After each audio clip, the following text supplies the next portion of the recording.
Hallo, hallo. Herzlich willkommen zur heutigen Vorlesung. Heute haben wir einen besonderen Redner. Das Thema heute ist Kommunikation zwischen Ärzten und Patienten. Ich hoffe, ihr werdet sehr viel darüber lernen und es ist sicherlich eine sehr interessante Präsentation. So, what do you guys think? Everything is crystal clear? So, yeah, this is my native language, and speaking medicine is my third native language.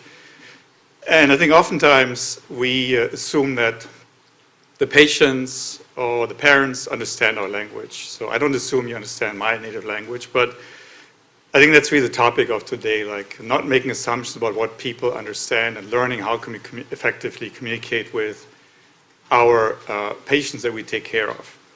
Our main speaker today we've introduced by Dr. Cliff Coleman, who gave grand rounds, I think, here about a decade ago on the same topic. And he's a professor of family medicine and the Doris and Mark Storms Endowed Chair in Compassionate Communication in the OBHC Center for Ethics in Healthcare. He's an expert in health literacy and clear communication training for health professionals. And he is the chair of this year's Oregon Bioethics and Humanities Colloquium, which is launching with today's grand round presentation. And is being followed by the OHSU Health Literacy Work Group tomorrow at the second annual OHSU Health Literacy Symposium. Please welcome Dr. Coleman.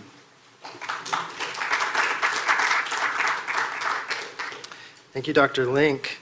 Yeah, so it's great to be back on this topic in this room, I did a grand rounds here 10 years ago, I think. So it's great to have the world's leading expert on the topic of health teach back, which is going to be a key component of health literacy work with us today. So I'm very proud and honored to get to introduce Dr. Marianne Abrams.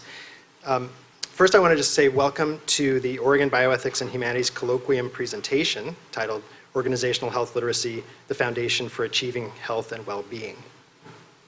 Today's talk opens the 2025-26 Oregon Bioethics and Humanities Colloquium, or as we call it, OBHC, which is a 7-part endowed speaker series that tackles complex issues and critical questions in bioethics and the medical humanities.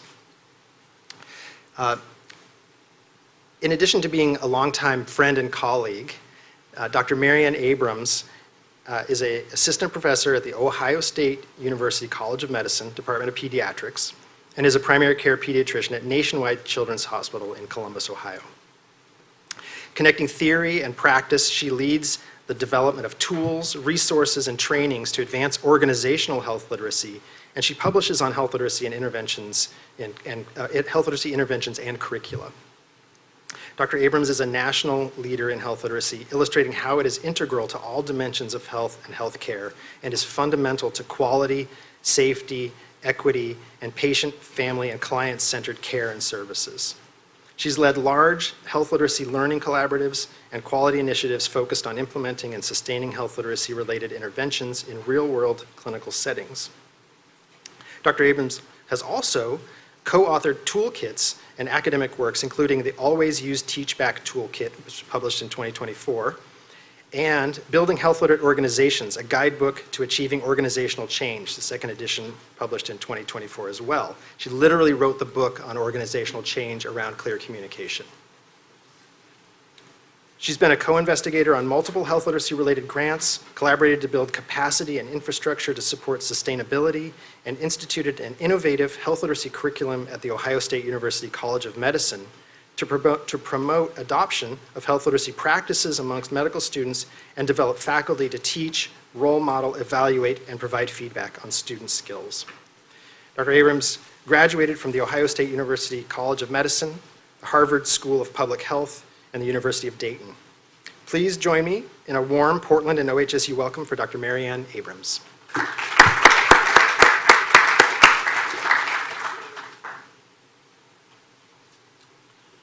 Well, thank you, everyone. How's the sound? You good back there? Thank you, I appreciate that.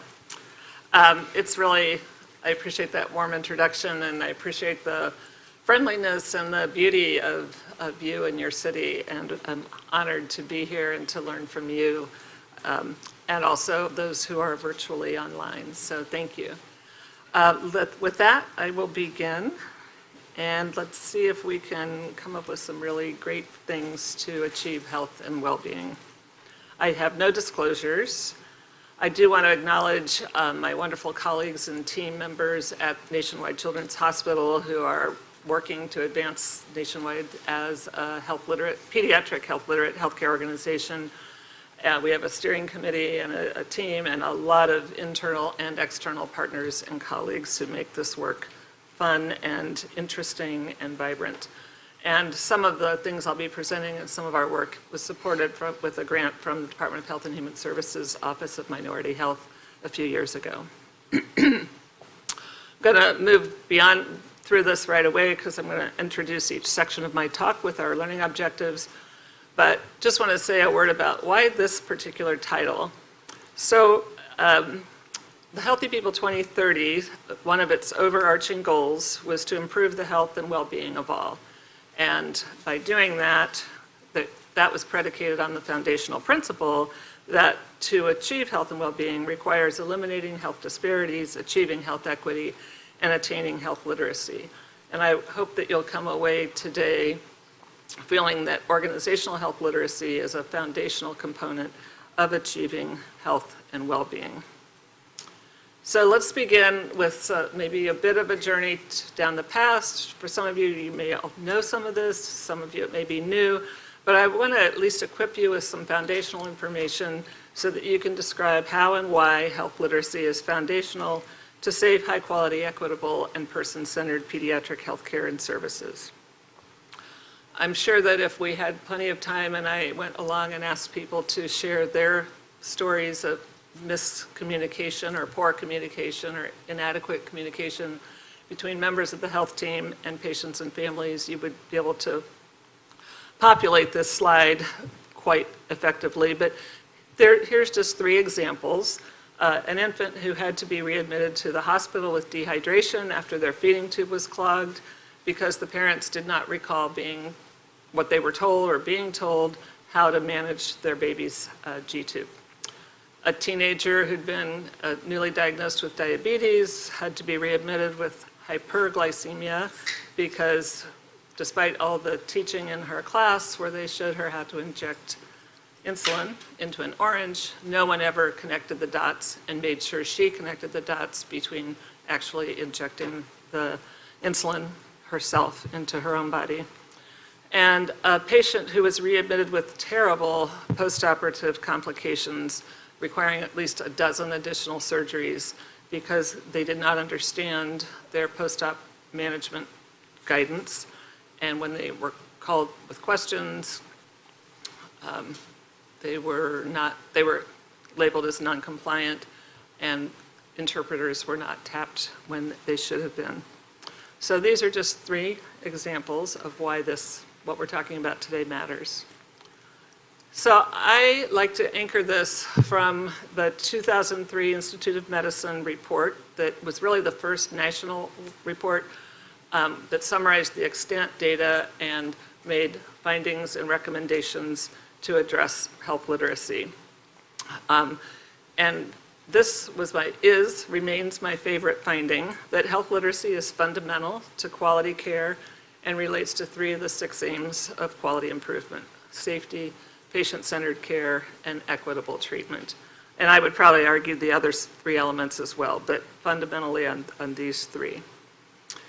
All of this work early on was based on the individual definition, the definition of individual or personal health literacy, and with the focus being on the extent to which individual people have the ability to find, understand, and use information and services to inform their health-related decisions and actions for themselves and their others. So it had been looking at individual patients. So what did we learn about that skill called health literacy?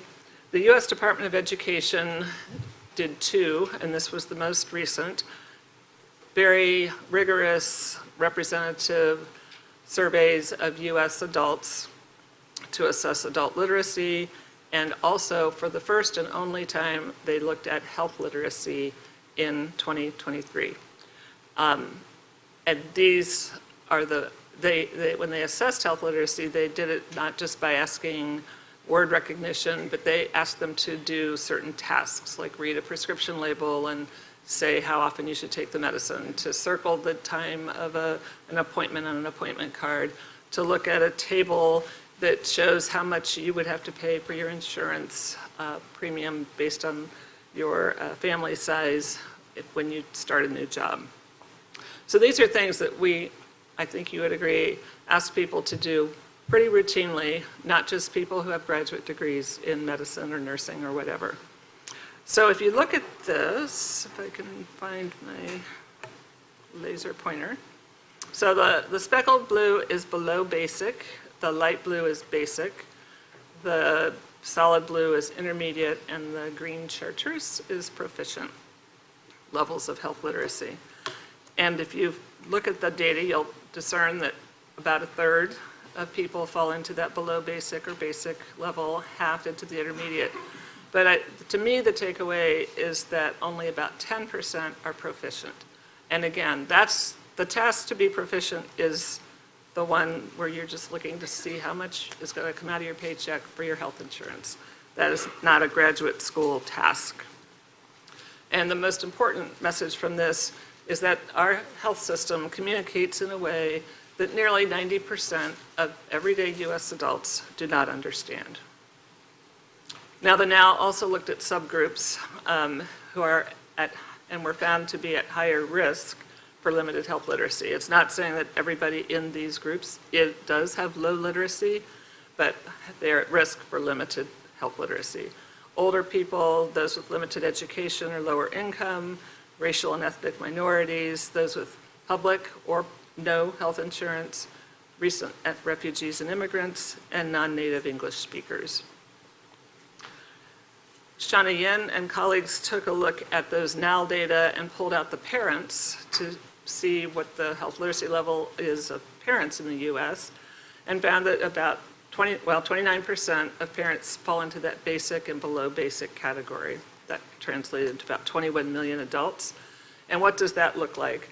About half were not able to complete at least one of two tasks that they were asked to do around medications, and only 20% were able to complete 4 tasks related to filling out a health insurance form, like their child's name and date of birth. So they also are a group, even though they're younger, they are also at risk for limited understanding. So everybody asks, appropriately enough, why are we talking about 2003 data? Have things not gotten better, or have they changed? Well, the NAL has not been repeated, and the closest thing we have is the Program for the International Assessment of Adult Competencies, or the PIAC, which has done different methodology, different ratings, different time frames throughout the world. But the data most recently from our country in the teens show, again, about 12% of US adults scored in the 2 highest levels. So that's comparable to our 90%, or our 10 to 12% of being proficient in the NOW. And only 9% scored at the highest levels for numeracy, which was specifically called out in the PIAC. We have decades of data showing the association between limited health literacy and health outcomes. Less healthy behaviors, more smoking, less preventive care, less likelihood to get a flu shot or to have screening for cancer, less personal health knowledge to enable self-management for chronic conditions, less understanding of treatment options to make truly informed consent, lots more opportunities and associations with trouble understanding medication labels and how to manage their medicines, increased utilization of emergency departments and hospitalizations, some conditions with increased mortality, and higher healthcare costs. So lots of data support these associations and problems. Andrea Morrison did a nice review of the pediatric literature, and obviously we're not going to go through all of these details, but just to give you a feel for all the studies that have shown associations of limited health literacy, either among patients, like adolescents especially, and parents about a variety of topics.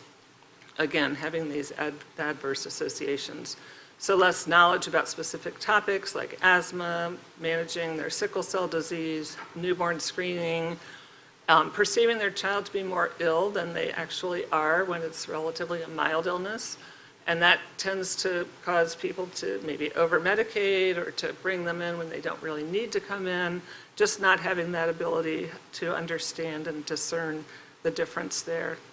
In terms of behaviors, safety behaviors, like lots of things that we all work hard to spend time with injury prevention in pediatrics, or issues around feeding, healthy eating, nutrition, being physically active, and increased exposure for younger children and use of tobacco and alcohol for adolescents.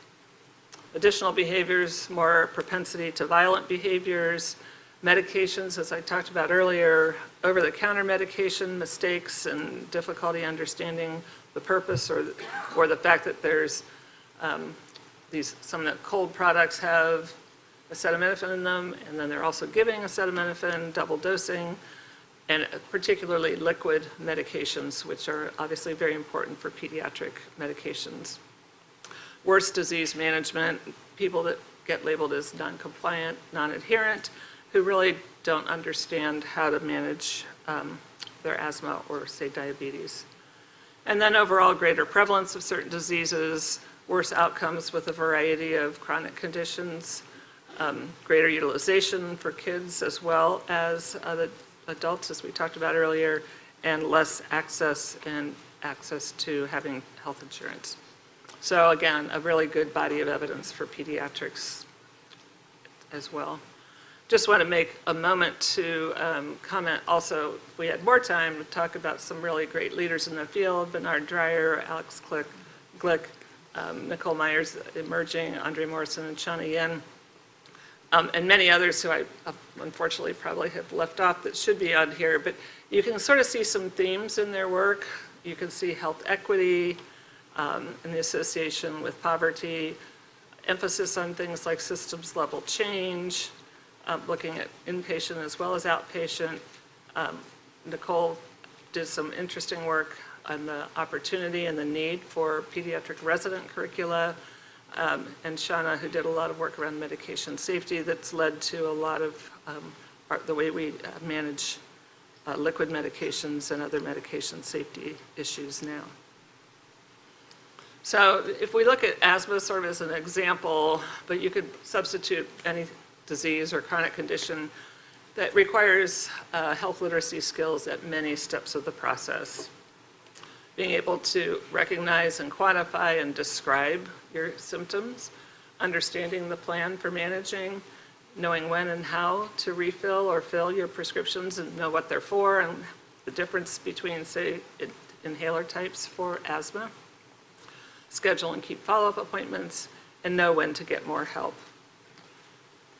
Couple that with the history and the issues and challenges of health disparities that are a result of historical oppression that leads to the inability to build intergenerational wealth, unequal education and employment opportunities, exposure to a lot of other social determinants of health, including environmental triggers, health access barriers, and probably suboptimal communication with health providers over time.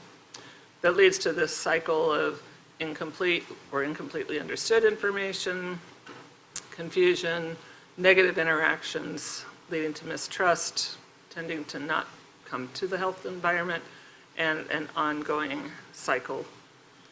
And then we have patients or caregivers who say, I don't give him his asthma medicine when he's not sick, realizing that we've just sort of totally miscommunicated the idea of controller medicines. And I know we're moving to smart therapy, but the idea of to manage your asthma, you need to take your medications even when you're feeling well.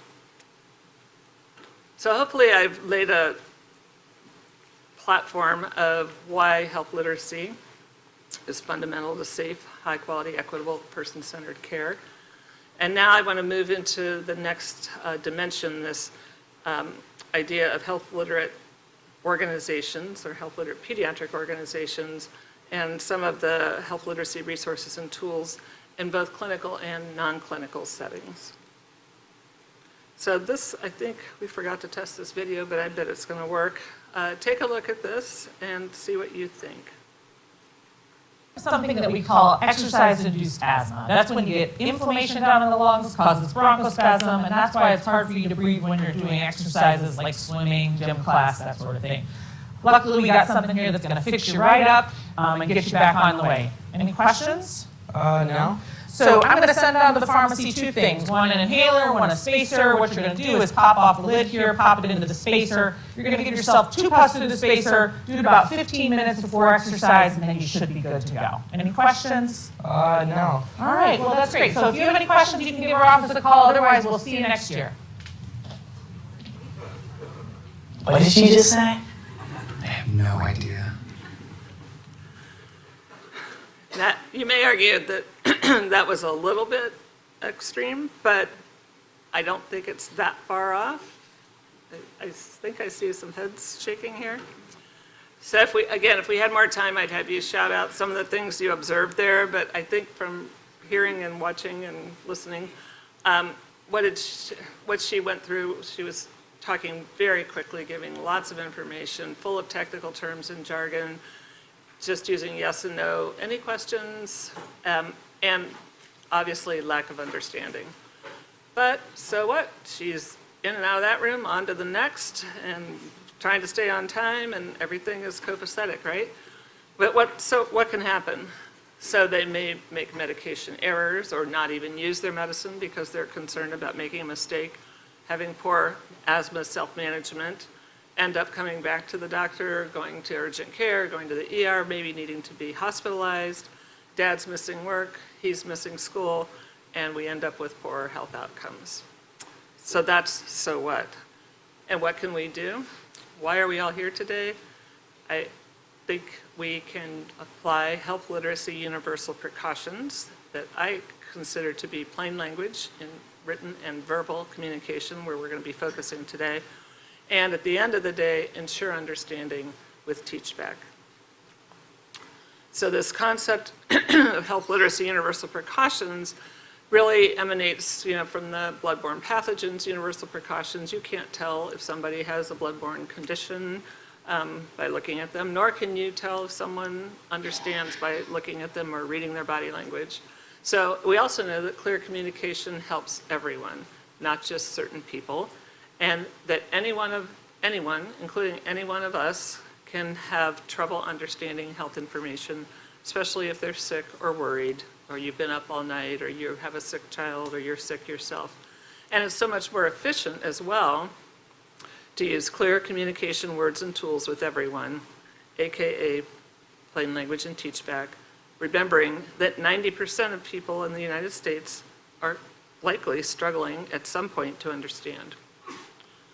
So plain language is clear. It uses only as many words as needed. It lets people focus on the main message and not the complex words. It is not baby talk. It is not dumbing down. And it's not meant to replace the complex technical language that we need to use to communicate among ourselves. So it's a way to communicate clearly, to communicate the key message. And here's just some kind of fun examples that we could explore if we had more time. But even then, at the end of the day, how do we know? Well, teach-back is a skill and a health literacy intervention that I think is underused and can help with a lot of this uncertainty. So what is teach-back? It's asking people to explain in their own words, not just to repeat back or parrot back what we said, but to have them reflect that they've internalized it and can say it back as they understand it in a friendly way, meaning it's not a test of the patient, but a measure of how well you or I have explained something. It's us taking responsibility and showing that we're taking responsibility for being clear. And if people aren't able to teach back, we check for understanding, and then don't forget, re-explain a little differently, and then check again. Don't just say, oh, you made a mistake, here it is, so long. So this is sort of what I call like the gold standard way to ask for teach back. I want to be sure I explained everything well. Can you tell me in your own words what you will do so I can be sure I was clear? So that is sort of the key habit that we want to be part of our practice, but there's lots of different ways to ask for teach back. You don't just say that over and over. A helpful way to frame it is asking what they will tell someone else. So what will you tell your child care provider about how to give Anthony his medicines? And to acknowledge the amount of complexity or that other people struggle with the information. Lots of people find these directions for preparing for your child's procedure confusing. To make sure I was clear, can you go over what you're going to do to get ready? And follow up. I want to be sure I was clear about when your child's appointment is. Can you tell me the day and time we scheduled? Now you may say that's not part of my responsibility, but it is a part of the responsibility of everyone on the health team, and everyone on the health team can use TeachBack and should use TeachBack for the key information in their domain of responsibility. We want to be sure you know why your child needs this test. Can you tell me about it in your own words? This will help me know if I explained it well. And you can use it with kids and teens, I think maybe down to 6 or 8 years old, depending on what the topic is. But again, to make sure I've done a good job teaching you how to use the medicine that helps keep you from wheezing, can you show me how you'll use it, say if you're at band camp or at a sleepover? So all these different ways to work it into your conversation. And if you're going through multiple topics, we recommend using chunk and check, which means you use your plain language explanation, your teach back with topic A before moving on to the subsequent topics. You don't want to just do this big, giant, massive teach back at the end. And it's kind of helpful to, again, to say up front, we're going to go over a lot of information. To make sure I'm clear, I'm going to ask you to go over the key points for each thing we talk about. Again, so they don't feel like they're being surprised or quizzed all of a sudden. But it takes so much time, right? That's, I think, one of the biggest concerns, and I'd like to talk about this so that people have a sense of how to respond or think about it for yourself. So I found 4 studies that have looked at how long it takes to do teach back in the context of a bigger study. One of the early studies looking at adults in a public clinic with diabetes, it took an extra 1.8 minutes per encounter to use teachback. It also demonstrated improved glycemic control. So if you add up 2 minutes per encounter on a busy day, that adds up. But I think just kind of park that right there. The second study, they added teachback to an informed consent program, and that took an extra 2.5 minutes, which I think I would argue is totally fine when you're obtaining informed consent for surgery.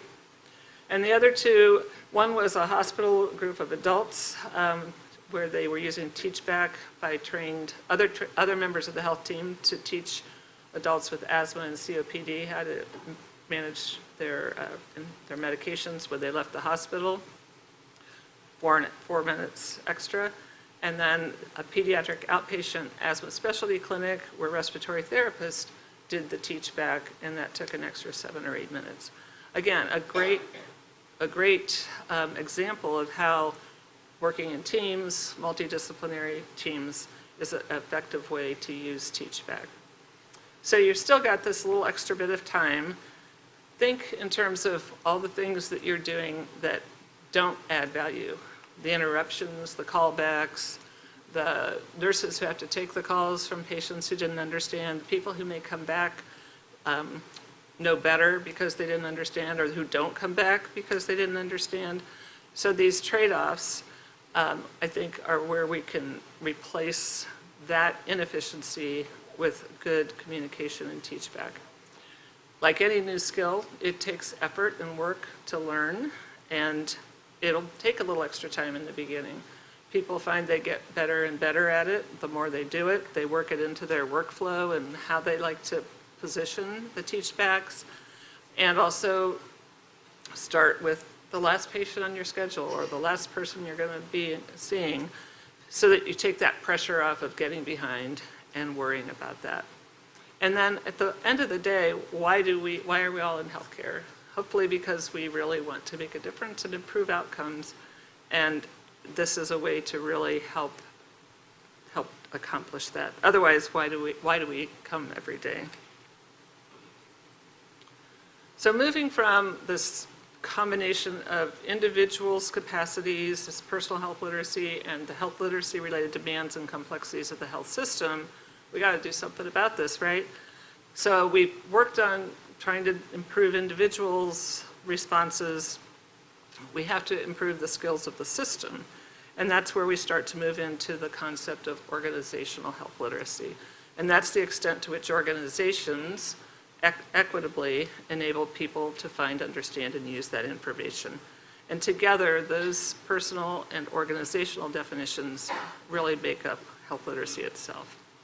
I'm going to take just a second to say health organizations were in healthcare settings, but there are many other health organizations, public health, community-based organizations, shelters, so any organization. I'll sometimes say health literate health organization. And the health team member is anybody. They can be clinical or non-clinical. They may be somebody in public health. They may be people in registration and scheduling. But everybody fits into these roles to use these practices. So what does it look like to be a health literate healthcare or health organization? Again, Cindy Brock and a group from the Roundtable on Health Literacy, I described these 10 attributes about 13 years ago now. And I think they're worth kind of thinking about. These first three, leadership, integrating it into planning, evaluation, safety and quality, and preparing the workforce, not just with the one-time training. Those are all of a kind. Those are really valuable and important to advancing overall, including end users and consumers throughout the process, making sure that you have a welcoming, friendly, question-encouraging care environment. This number 6 is the one where I would focus on plain language and teach back because it talks about interpersonal verbal communication. 7 is navigation and wayfinding. 8 has to do with reader-friendly materials. Number 9 guides us to where to start, perhaps, high-risk points, places where there's more risk associated with not understanding, and then communicating costs.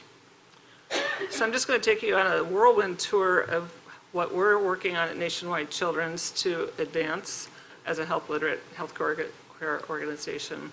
This is our plain language goal, which our steering committee, one of our steering committee members came up with, which I love. All of our patients and families will understand the information we give them to optimize their health. And the first year or half or so of our work, we were really focusing on infrastructure and underpinnings. And we wanted to raise awareness, work on some basics for education and training, and focus on advancing use of plain language and teach back. We use the model for improvement. We have a very robust quality and safety work culture at Children's. So we use the model for improvement, and we developed this key driver diagram, which I don't expect you to read, but to encourage you to think about what framework you can use to think about how to do this work. So we have an aim to improve our composite score on the Enliven, which I'll show you in a minute. These components to build our structure and then work on these other factors through a variety of interventions with a scorecard that maps to those interventions. And then we're tracking data on the Enliven, which is out of Australia, but it maps to each of the 10 attributes. And you can look at how you're doing on each one of these attributes. We're focusing on this composite, and then we've just started to look at that using a control chart. This is not a perfect model, but it's a good way to start to move and track and follow the work. So now we're evolving, I should say, into these other areas. Our new strategic plan has health literacy explicitly tucked into patient experience. And so in 2026, I think we're going to have more traction there to help use health literacy to improve patient and family journeys. We partner very closely with our Office of Health Equity to look at projects and intersections of equity, as you might imagine from the earlier data I showed. We have health literacy-related safety events reporting. So we've got about a year's worth of data now, and we'll be starting to be able to describe those, categorize those, and move forward. Again, we've got it built, we're building it into our quality work, our quality leaders, our quality support teams, and we're beginning to do some observations in the clinical setting to provide input and feedback, starting to expand the education and training beyond just a module, and also into our graduate medical education training and some simulation work, and integrating it into some research. Just a quick look at the screenshot, and have to show our health literacy intranet page with yours truly down here on the right, when he came out last February and did a fabulous job. This health literacy training series I'll spend a minute on because it really is part of this, again, capacity and infrastructure building. We have a dual pathway, and we'll start our third cohort in January. People who want to be health literacy champions to raise awareness, and TeachBack super users to be really good at using TeachBack, to get others to use it, to provide coaching and feedback to others. So we are moving forward there. This is a control chart from one of our primary care asthma specialty clinics, where we are promoting, we are working to increase documentation of using TeachBack for the asthma action plan. And you can see we have had a couple centerline shifts and up to about 70% of the visits in partnership with disease managers and respiratory therapists, as well as the providers using TeachBack. And this little story from one of our respiratory therapists in the asthma clinic, who is also becoming one of our TeachBack super users. While we were observing her to check her off, she asked an 11-year-old who'd been using his asthma medications for 6 months or more if he had any questions, and he said no. And then she asked him to explain how he'd been using the inhaler, and then he said he takes a deep breath in and then blows into the spacer. So she obviously corrected that, but wouldn't it have been better if whoever started this kiddo out had assessed and ensured understanding at the outset, and then reinforced it on other times, because we also know that people don't always remember. So we've got several stories like this that I think really illustrate you don't know until you ask it the right way. So now, in our final moments together, let's talk about how this framework can aid in fulfilling our ethical imperative to provide clear health information and to make sure people understand. The 4 principles of healthcare ethics: autonomy, beneficence, non-maleficence, and justice, are grounded. Well, first is autonomy, and this is work from the American Medical Association, who also highlighted that autonomy includes the rights of people to get accurate information, participate in decision-making, and control their medical treatment, and to be free from limitations like inadequate understanding, and that it's neither just nor fair to expect people to make appropriate decisions and safely manage their care without first understanding the information they need to do so. And the Canterbury case, which was a landmark informed consent case in the 70s, explicitly, linked the court's observations and what they derived or wrote in their decision about the exchange of information between the patient and physician in this informed consent case can map again to health literacy principles as we've been discussing today. So you can actually parallel the court's observations with those items below. So autonomy, what happens when you don't have autonomy? Being free from limitations that prevent meaningful choices and the ability to make decisions.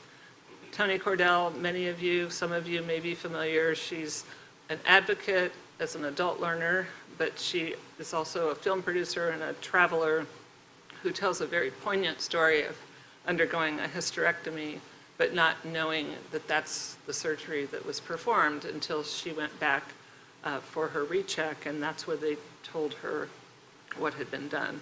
So autonomy probably did not characterize her informed consent discussion. Beneficence is the act of doing good, preventing harm, removing harm, promoting good, and we have a duty to do good for our patients so that we shouldn't end up with Mac and his dad looking at each other like this. We should proactively prevent harm by using clear communication.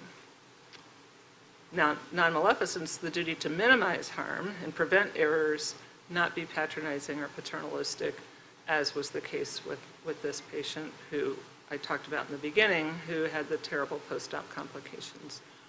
And justice, broadly, fair, equitable, and appropriate treatment. When we don't offer interpreter services and inclusive services, we are not providing a just care. So we can take these 4 principles and how do we apply them as individuals and how do we apply them as health organizations, and they're interactive.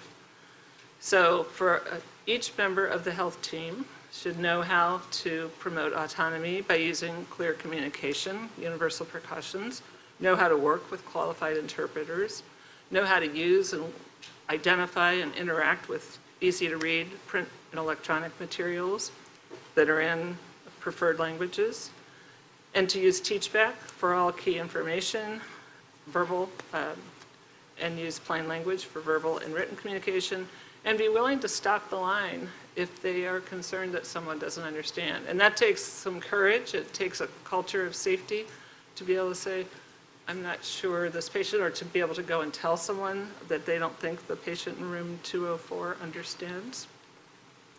And then to create a culture that encourages questions, offer help proactively, help people with wayfinding, and be culturally attuned.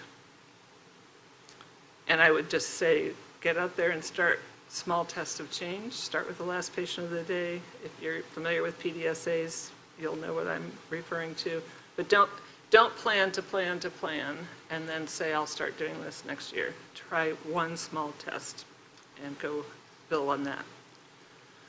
And then from the organizational perspective, promote autonomy by having standard operating procedures that support universal precautions, providing language access services, have a comprehensive prepared workforce, education and skills training and checkoff, and including it in job descriptions and feedback. Beneficence, leaders, policies, planning, evaluation, all that. They role model and embody organizational health literacy practices, incorporate it explicitly in patient experience and satisfaction data, and use quality improvement science or some other framework to set goals, implement, and track progress. Think about these health literacy safety events and how to track and mitigate those. Make TeachBack an always event that I'll explain in just a minute. Start with those high risk points, and then hardwire your improvements. Don't just assume things will continue, but take advantage of the infrastructure to make those things sustain. And then use demographics, social determinants of health data, and outcome metrics, reflect diversity in your population, collaborate and partner, and include end users throughout the work. This is the Always Use TeachBack toolkit that you can use as a resource. It has good information about TeachBack and why to use it in an interactive learning module, a whole section on putting it into practice, improving your own use of TeachBack or coaching a team or a larger entity. And then what's this always about? That sounds sort of like, always use TeachBack. Well, always events are the counterpart to never events. We never want to operate on the wrong side of the body. We never want to push IV potassium. But always events are aspects of the patient and family experience that should always occur when people interact with healthcare professionals in the delivery system. So there's resources in here that talk about making it TeachBack an always event. We talked about hardwiring earlier, make it stick, pull all these different tools at the organizational level together to carry out these improvements and then make them stick around. And then start with your mission. That's usually the best place to start. Find all these other departments and opportunities where you can go further and spread throughout your organization. And at the end of the day, remember that people have the right to understand what they need, and we have a duty to give information in simple, clear, plain language and to make sure that people understand. So I always like to say, take 30 seconds to think about one step you can take, because once you get up and walk out the door, you won't have that 30 seconds probably. But spend a little time thinking about one small thing you can do. You don't have to wait for a big committee meeting. What can you do on that little ramp up of that small test of change? And then we have time for questions. And what questions do you have? Thank you.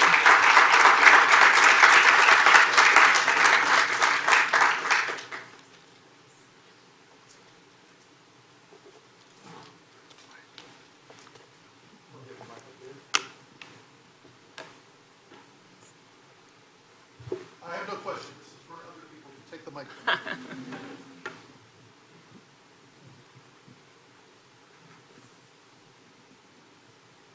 Thank you for this presentation. I'm wondering if Nationwide has any plan on following monetary outcomes, if you're looking at pre and post visits, and if you saw changes in or decreased ED visits or inpatient visits, because that seems like it could sell it to administration. Obviously, that is a very important and a great question. It comes up repeatedly. What's the ROI? What's the business case? And the CFOs want to know, right? It's also really hard to measure. It'd be cool to really get a really comprehensive team to really look at all that. However, there are places where you can look. One of the projects that we're collaborating with our dentist is to reduce no-shows for pediatric patients who have to have anesthesia for their procedures for whatever reason. And the number of no-shows was outlandish or way too high. So we're part of a team that's working on a variety of interventions to reduce the no-shows.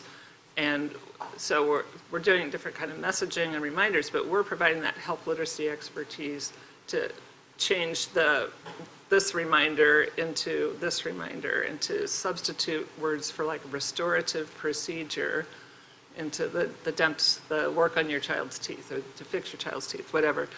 And that has been going on for a while, and we are seeing decreases in those no-shows. And as you probably know, OR time is very expensive. So that, I think, is an opportunity to really demonstrate financial return on the investment. Lisa Ulrich, one of our pulmonologists, wrote the bottom paper on the little teeter-totter, where their respiratory therapists did the teach back in the pulmonary asthma specialty clinics. And they saw at the same time a major reduction in visits to the ED for asthma. And the question is, we're doing a lot of work on asthma. Was it the teach back piece? She's pretty convinced it is. She said we weren't doing any other new interventions in a long period of time frame, and that's what we added to it.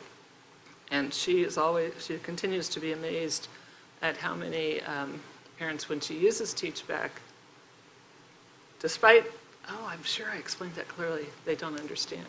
So I think those are some of the opportunities where we are starting to see data. We haven't actually done the calculations, but we should and hopefully will, and hopefully others will as well. Thank you. Great question. Yeah, we have a question in the chat. I always give my patients an AVS. Are there studies on the efficacy of verbal teach back versus written instructions?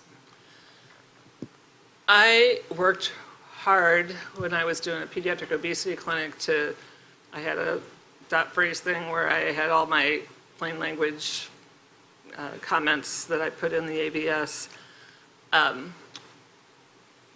I'm sure if they had taken the time to read them would have been easier to read. People continuously say people don't read them. I'm not going to weigh in on that. I would argue that if you're, ideally you would print that ABS out and whoever gives it to them would interact with it, point to, circle, put a star by the most important part, or use TeachBack with the ABS. So I'm not sure if that totally answers the question. But the bottom line is we won't know if we can't ask them to explain back in their own words. Because sometimes the ABS has lots of information that's not really needed, or it wasn't discussed in the visit. But what's that change we made to the asthma action plan? You get the asthma action plan, you get the ABS, but can you tell me what you're going to do if your child's asthma gets worse? Yeah? Did you have a question? Were you just stretching? Did you have a question? Okay, thank you. Hi. I think this is so awesome. I was a Buckeye for my medical school as well, and I remember like doing this in OSCEs and like having checkoffs on whether we did TeachBack. How do you measure this in like regular clinical situations? Is it by self-report or does it have to be observed? And what are recommendations you have if we wanted to figure out a way to measure this and improve it? I work with the OSCEs now, and we're not doing TeachBack, so I'm really glad you had it, and I'm going to report back that we used to do it. What's going on? And we're actually working on improving the whole overall OSCE experience with our first 2 years of the curriculum at least. But back to your question, with our TeachBack super user program, we give them a dot phrase to use once they've completed it so that we can start to track what they used it for, how effective it was, who used it, and frequency of use. Now, admittedly, that's inefficient. They have to remember, they have to add it to the chart. But that's one way we're trying to do it. With the button that we added to the asthma action plan, it's out there for anybody who wants to use it, but we've not promoted it except when we've done like a significant TeachBack training so that people get it, because we have lots of people that think they're doing TeachBack when they aren't. So I always say use the EHR to prompt and promote, but you got to make sure that people know what it is before you just put it out there, because people will check it off. I think it's a real opportunity and an important one, and I think I'd like to spend even more time thinking about it. If you've got ideas, let me know. Thank you. We have another question from chat. We have major barriers now because patients and most Americans are being barraged with anti-science and misinformation about public health and health, especially around vaccines, COVID, etc. I applaud health literacy universal precautions, but what do you advise when using TeachBack with patients who bring with them incorrect information and have mistrust? Also actions with health orgs. What was the last part? Also actions with what? Within health organizations. Okay. I think there you really have to kind of go back to, I understand you have concerns. Can you tell me what worries you the most and why? And engage in that empathetic listening mode. And then say, this is my experience. And in plain language, I mean, you're never going to win an argument, but if you can open that dialogue, then you can even ask permission. Could I tell you my perspective? And then this is, I think, really important place to use plain language, because many years ago, I remember an epidemiologist who's brilliant saying to me, we'll never ever have a problem with immunizations or anything because we've got the data. And why does that still stick with me now? Because obviously that doesn't carry the day. So we have to be able to translate and interpret the data into plain language, but we have to be empathetic because I think if we just throw up an argument, it won't achieve our goal. Thank you. Yeah, I'm a pulmonologist. I take care of a lot of kids with chronic illness and asthma and cystic fibrosis. And what I've learned is that you have to do the teach back more than once, oftentimes. So I think when you see them once and like seems everything is crystal clear, and I see them in the hospital, like, tell me about how this medication works. Tell me what's the problem in asthma. Yeah, I don't know. It's like something with the muscles. So I think just being aware if it's a chronic condition, you don't want to just make the assumption that they know and you're done with that for the rest of the time. And then the other thing I use more often now the last year, I asked, like, what is your goal for this visit today? What are your goals? And I sort of go, what else? As a phrase on it, what else? What else? What else? What else? What else? And then just really let them keep probing and asking them. And then at the end of the visit, kind of loop back, like, I just want to check in with you. Do you feel that we kind of achieved like the goals that you've set for this visit? Like, oftentimes they have their own goals, and sometimes they may not be even related to the clinic. As a patient who wanted to make an appointment in cardiology, and that was their goal. So help them with that, but that's what they needed at that point in time, you know? So I think maybe another thing to incorporate, just like, did we really kind of achieve what we set out to achieve, what you wanted, what you needed from this visit? I was trying to find one of the slides that I had, but I hit it, and it says, ask what matters. Darn, I need to find it quick. I want to respond. First, I agree with your final point, and then the one about having to do it and reinforce it over time. The third study on that teeter-totter, the 4 minutes in the hospital discharge, those who had teach-back had improved 30-day events, but the effect waned. So you're right, people need to have it reinforced. But you can't teach back 50 topics, right? So what is the most important? And they can't, if you don't find out that they really are worried about the parking ticket, you're never going to get through with the teach back. So everything you said makes 100% great sense. Thank you. Sorry, I just wanted to finish that one.